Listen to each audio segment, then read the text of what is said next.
Last Thursday, it was reported that actor Alec Baldwin had discharged a prop gun that had killed the cinematographer on the film he was working on. Also injured was the director. This feature film, titled Rust, was on location in New Mexico. For the producers of this film, and one of those producers being Alec Baldwin, this was a crisis. This morning, a search warrant and the urgent investigation into that horrifying movie set shooting, revealing how that loaded firearm ended up in Alec Baldwin's hands. Police say Baldwin fired a prop gun, accidentally killing a cinematographer and injuring the director during the production of the Western film Rust. We have learned today the prop gun on the set may have been loaded with a live round instead of a blank. All these little things that are coming out now, the crew talking about it being unsafe, not only talking about the gun situation, but there's all these other elements during COVID making a movie. It just makes you really angry that people haven't learned how to make everyone safe. Welcome to a podcast that helps communicators create the right message at the right time and deliver it in the right place. The accident on the Rust film set is a story that really took hold in my world of crisis communication. My first thought was, well, I had to put on the crisis hat. What does this do for Alec Baldwin's reputation? An already strained reputation. A reputation of being a hothead. If you remember, Baldwin had allegedly assaulted a photographer for videotaping him and his wife at the time, Kim Basinger, and their 3-day-old daughter. That was in 1995. That same daughter, Ireland, many years later, was recorded her father, Alec Baldwin, on a voicemail where he had called her a thoughtless pig. Another story about Alec Baldwin. Remember the time he was booted from an American Airlines flight for refusing to turn off his phone where he was playing the game Words with Friends. And then there was another accusation of an assault and battery on a New York City street in 2018. This guy has history. But this guy is also one of my favorite actors. Love him from 30 Rock. Love him from The Hunt for the Red October. One ping only. But now Alec Baldwin has a new problem, and one that will likely stay on his Wikipedia page forever.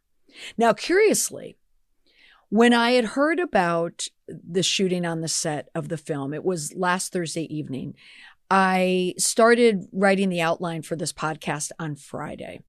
So that's when I started doing the research in earnest. So I went to the Wikipedia page for Alec Baldwin. That was my first port of call for researching this podcast.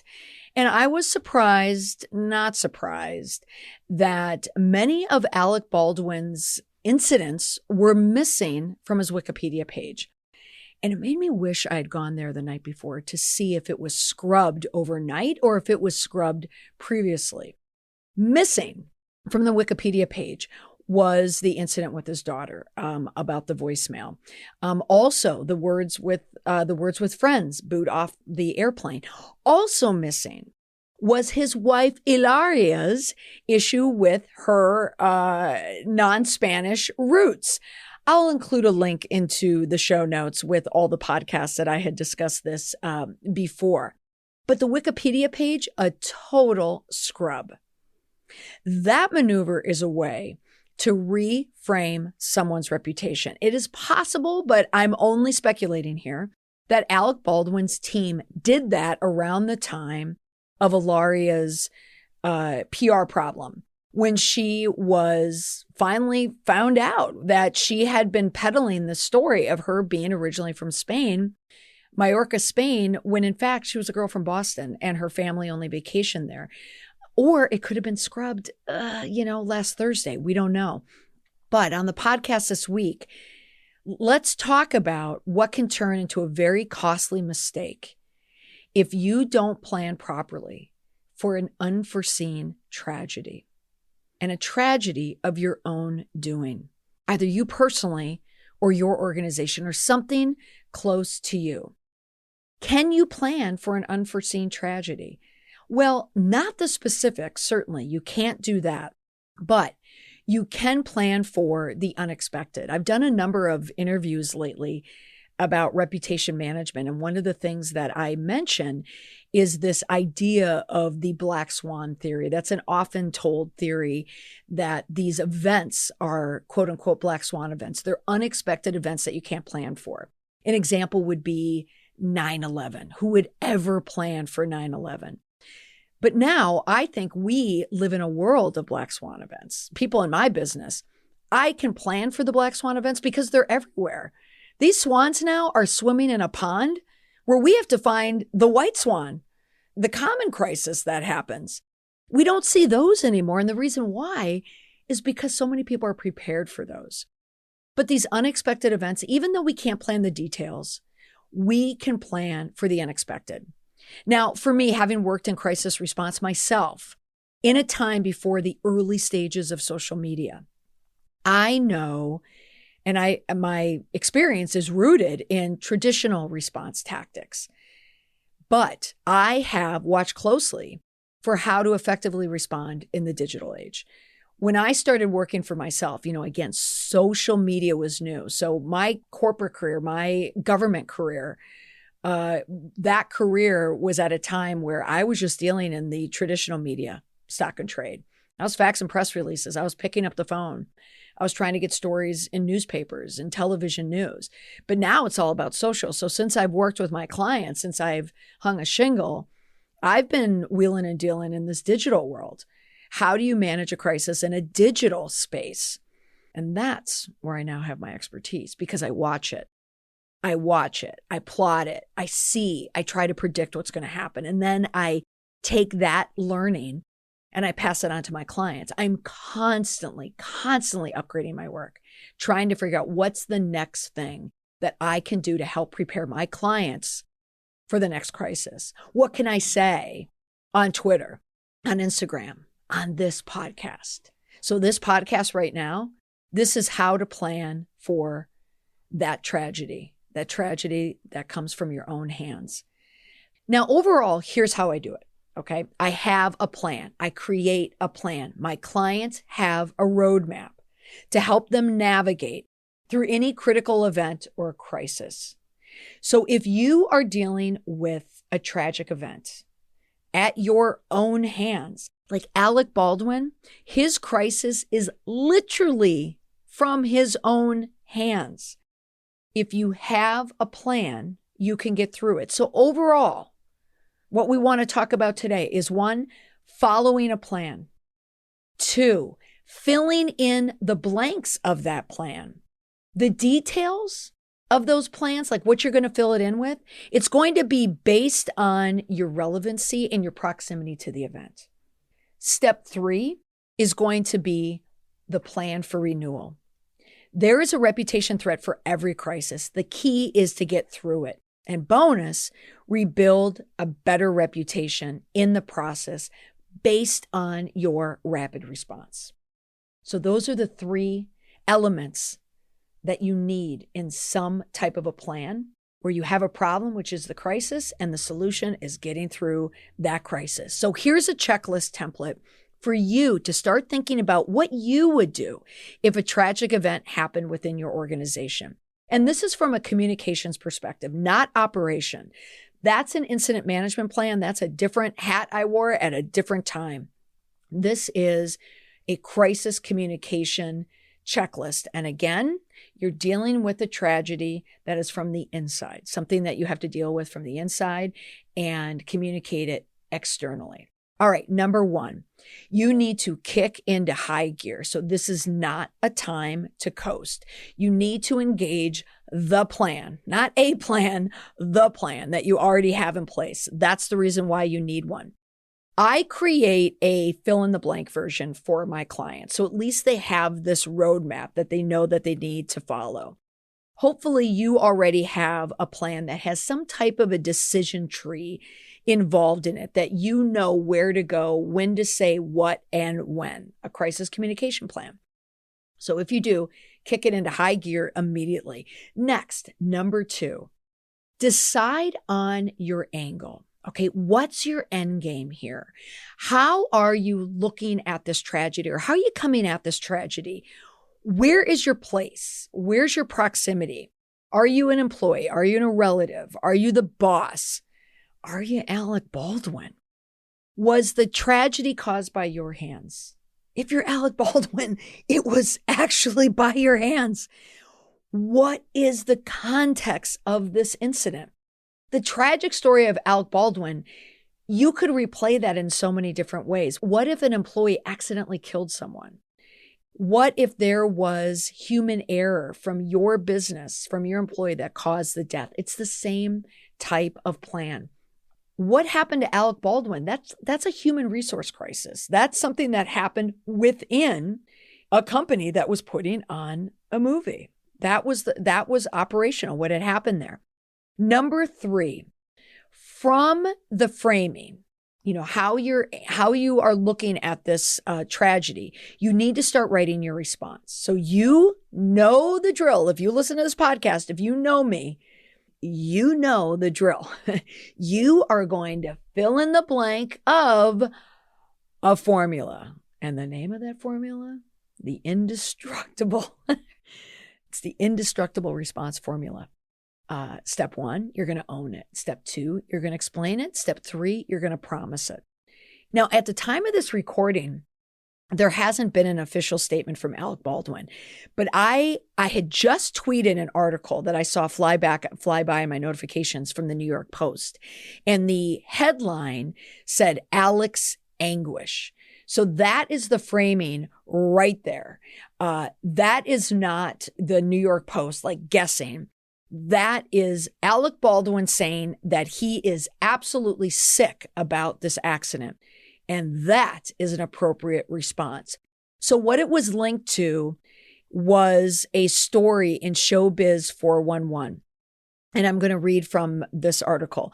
Immediately after the incident, an eyewitness told Hollywood gossip site Showbiz 411 that Baldwin started asking how he could have been given a hot gun, meaning a firearm loaded with real ammunition. You've heard me talk about that tactic before. What did that sound like? Can you just picture Alec Baldwin in your head right now? He's asking, how could someone give me a hot gun? What is he doing? He's shifting the blame. In all my years, I've never been handed a hot gun, the actor allegedly kept saying. This is all framing, folks.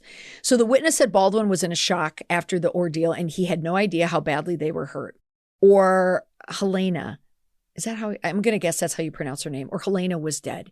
He was seen in tears outside of the hospital. Okay, so this quote unquote witness is likely a part of Baldwin's team. Okay, this is the machine at work for Alec Baldwin.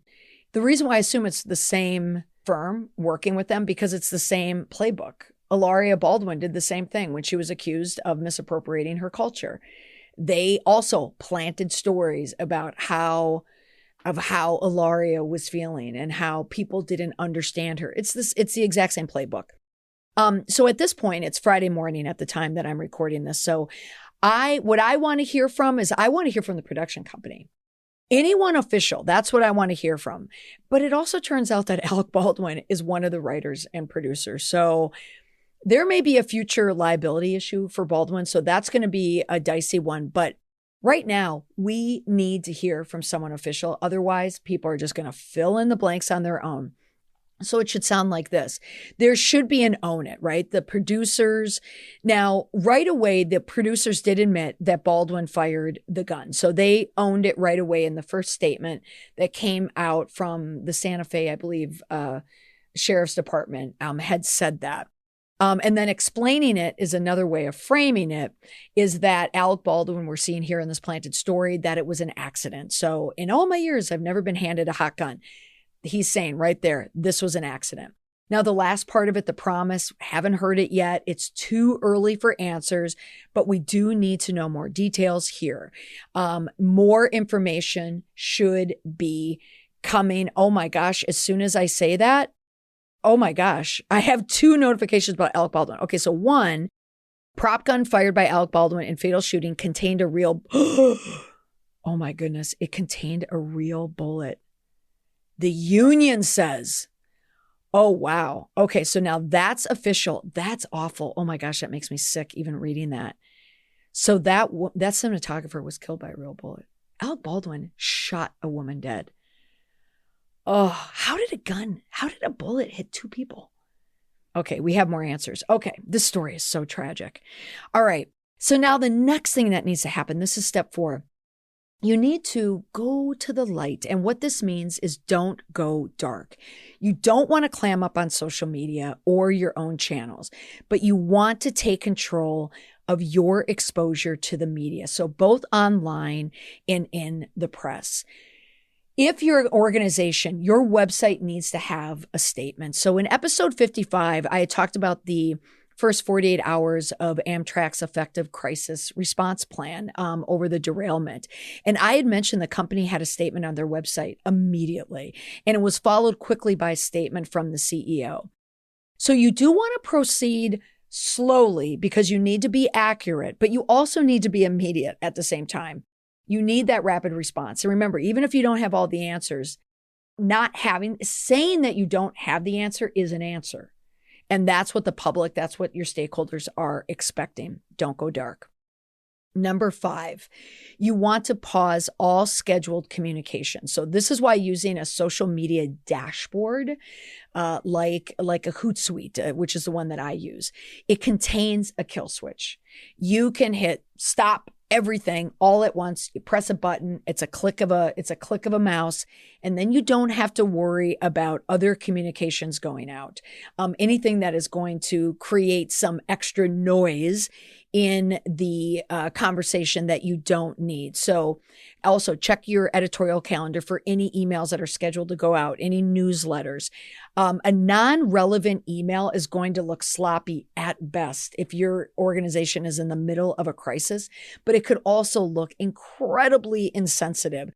So it's important that you control all of the collateral coming out of your organization.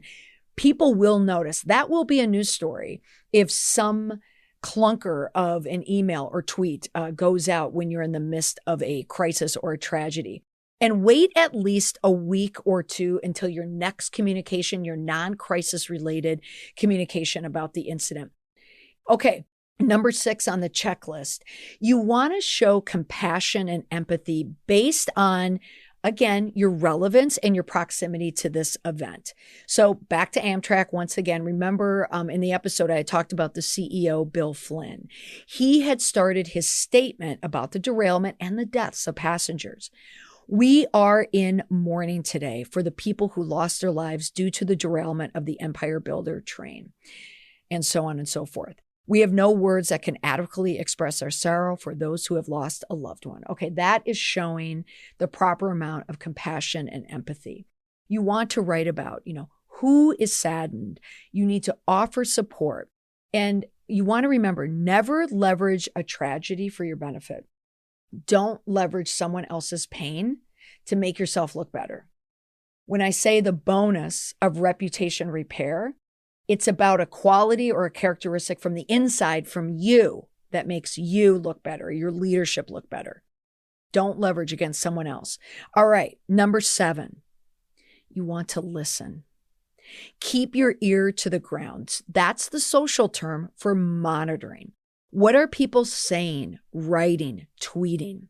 Create a network of people who will keep you up to date on the sentiment of your communications, and then you want to adjust accordingly. That could be you, the communicator. You're the one who's always going to look at the sentiment. But also, it doesn't just have to be social media. Talk to people you know. Talk to your friends. Talk to your family. Ask them what they think of what had happened. Sometimes the best opinion is the objective opinion. It's someone who's removed. Listen to those people. Number 8, decide on a plan for reputation renewal. What was the extent of the damage to the reputation? What did you learn? That lesson will help you decide where to go next. What do you need to repair and how to do it? 9, start the reputational renewal plan. It includes the indestructible framework. Did you own it? Did you explain it? Did you make a promise to change or plan to fix it? All right, number 10. Oh my goodness, wait a minute. Alec Baldwin. We're hearing from Alec Baldwin. Okay. On Twitter, the Alec Baldwin Foundation. So it's a profile photo of his son. So it's two. So it's not a thread, but it's two tweets. So a thread would be underneath. These are two tweets. 1, there are no words to convey my shock and sadness regarding the tragic accident that took the life of Halyna Hutchins, a wife, mother, and deeply admired colleague of ours. I'm fully cooperating with the police investigation to address how this tragedy occurred. And, second tweet, number 2, I'm in touch with her husband, offering my support to him and his family. My heart is broken for her husband, their son, and all who knew and loved Halyna. Oh, wow. Well, Alec Baldwin, or Alec Baldwin's writer, that's a good statement. And I had tweeted that earlier about Alec Baldwin's reply. I wrote, Psst, you need to say something about the woman who was killed and the injured director. Wow. Okay. Whew. Number 10 of your plan is post your statement in the most powerful place it can be posted. That Alec Baldwin statement, that is what everyone was waiting for. The press, people, Twitter, social media. Everyone wanted to hear from Alec. So you noticed in that framework, 1, God, it's so timely to do a podcast in real time. Did he own it? Yes. He said it was him. He owned it. He absolutely owned it. Did he explain it? He didn't explain it in those tweets because he didn't have to, because he had already planted the story earlier that it was a mistake. So we already know that there. Did you make a promise or change or plan to fix it? What he did in that tweet is he did. And that third step is when he had talked about, my heart is broken for her husband and all who knew her, and that he's offering my support to him. So is it a full plan? No, but he's telling us, what Alec Baldwin is telling us is that he's cooperating. He's cooperated with authorities. He's cooperating with the family, which is very important because the biggest threat to Alec Baldwin's reputation, aside from killing someone and injuring someone and putting them in intensive care, is if the cinematographer's family, if the husband goes after him, if the husband starts putting stories out there with pictures of him and the son, oh God, this is going to be bad. So Alec Baldwin needs to take care of that family, both families. And we hope that that director comes out of intensive care. All right. So that is our 10-step checklist. It is your roadmap for how to handle and communicate in a tragedy. Now, if you're thinking, I'm driving my car, I am jogging right now, I can't write this down, and I would love to use this roadmap that Molly uses with her clients. Lucky for you, I have written it down for you. In the show notes, I have a link where you can download this checklist, or if you can remember to go to mollymcpherson.com/checklist, and you can download this checklist to have if anything happens. There's your plan. It's a loose one, but a plan that you can use. Now, I always mention in a podcast, one indestructible tip to help you get through a crisis, reframe a crisis, and come out stronger on the other end. How to have an indestructible reputation. And here it is. If you are in the midst of dealing with a tragedy and you are responding to it, whether, again, your own hands or that of your organization, as you put together a statement, as you put together your response, you need to ask yourself, is this an appropriate response? Will this land? Will this make us look better or worse? And then ask someone else. And then ask someone else. You need diversity of opinion. Don't only ask 3 50-year-olds in a room. Ask your intern. Ask your assistant. Ask a senior staffer. Ask people based on privacy and, legally, who can you speak to? Get as many opinions as you can in your inner circle. Remember to get diversity of opinion. That also includes age, race, gender. This will give you new diversity of perspective. There is a power and indestructibility in recognizing and understanding and communicating this properly. You need to show compassion mixed with authority. This is an art. And if you do it in the face of a tragedy, your reputation, again, will be indestructible. Mistakes are made in the response. Do it incorrectly, and then you self-destruct. Okay? Overall, the solution, prepare for the unexpected. Prepare for anything, because so many different problems can stem from current issues that you may already have in your organization. It is highly likely that in the shooting, in this case with Alec Baldwin, they are going to find, I guarantee it, they are going to find, the union will find that there was lax safety measures.